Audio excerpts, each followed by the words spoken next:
Colin Kaepernick takes a stand of not standing for the national anthem. And in usual fashion, here comes angry white America. Oh, he's ungrateful and disrespectful, unpatriotic, un-American, and a couple N-bombs here and there all over the place, actually. And, this is not new. Come on now. Come on. This is not new. He's not the first athlete to do this. He for damn sure ain't gonna be the last for a long time. Because let's really be honest here. White America has the best selective memory ever. Y'all just don't acknowledge your history at all. At all. Jackie Robinson didn't stand for the anthem.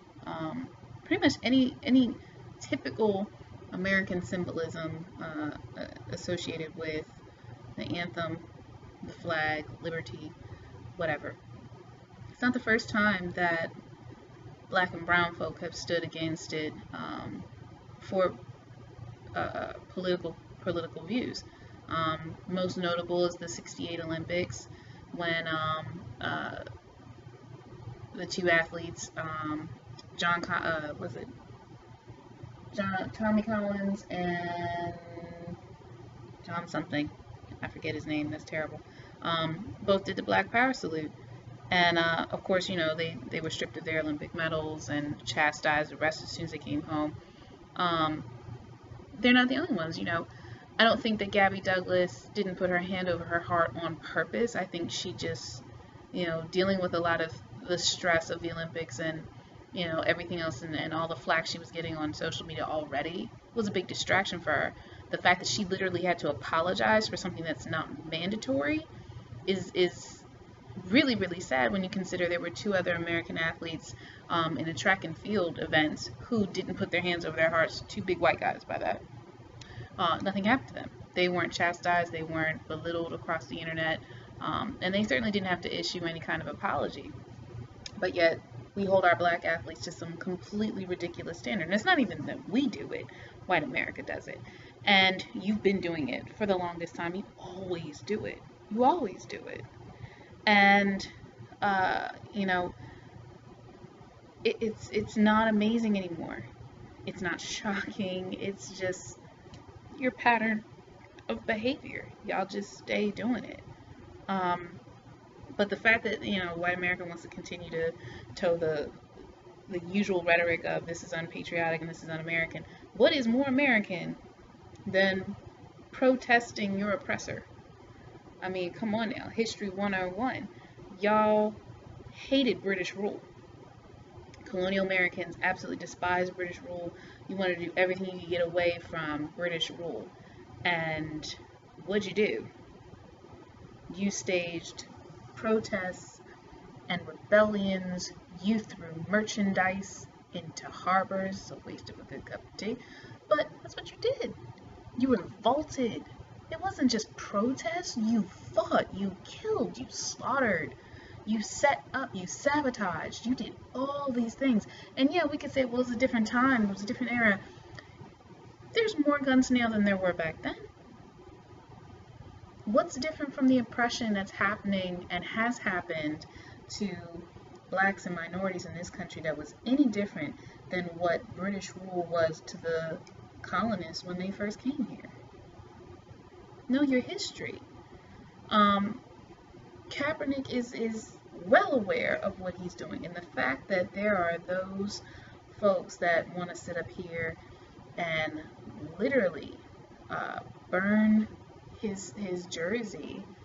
And I know that there's some people who are like, oh, it's just one person burning it. It's the symbolism, because you're complaining about the act of a symbolic gesture with literally what was back in Jim Crow era would have got him dragged into the street and literally hung and possibly set on fire. Because, I mean, that's what white America did back then when they didn't like what a black person was doing or saying. And they didn't need proof. You just did it because that's how you felt. So when I see some angry white guy who's upset because Kaepernick uh, engages in his constitutional right. This dude takes his jersey and sets it on fire and then plays the national anthem. I mean, you're one step away in my book from literally saying you'd like to see him burn alive. Seriously? He's allowed to. It's not mandatory for him to stand for the national anthem. Just like it's not mandatory for you to say the Pledge of Allegiance. It's not mandatory for you to put your hand over your heart for the national anthem. I mean, that's what's supposed to make this country so great with all its freedoms. And just because you think it's disrespectful amazes so many other people because of the hypocrisy of the fact that you think that simply somebody who's standing, not saying anything, not doing anything, or sitting and not saying or doing anything, that somehow this gesture is disrespectful and affects you personally. It has nothing to do with the military, so I find it very, very disgusting that people want to throw the military into this conversation. This has nothing to do with the military. And before anyone wants to try and come across and try and check me on this, well, the military swears an oath to protect and uphold the Constitution, not the flag and not the national anthem. The Constitution, which means everything within the Constitution in regards to any U.S. citizen. And Kaepernick is a citizen. He's totally allowed to protest. He's totally allowed to not stand and acknowledge the flag or say the Pledge of Allegiance or sing the national anthem or even acknowledge it. He's allowed that because of the Constitution. He's allowed that. The most American thing you can do is literally behave with the way the Constitution is stated.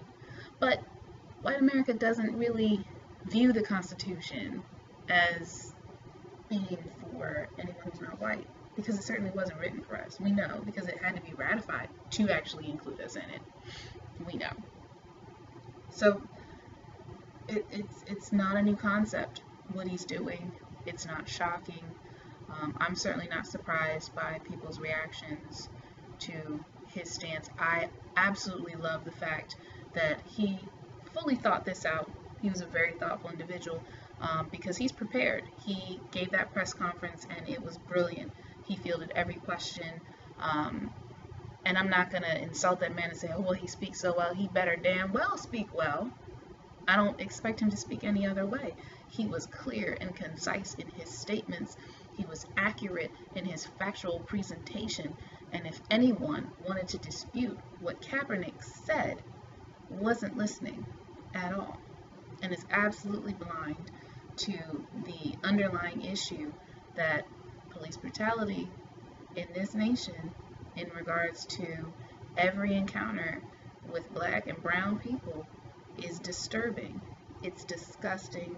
It's racially motivated, and it's not just white cops, it's all cops, because definitely we know, we've all seen the video of random black cops doing just as bad because they're in the uniform.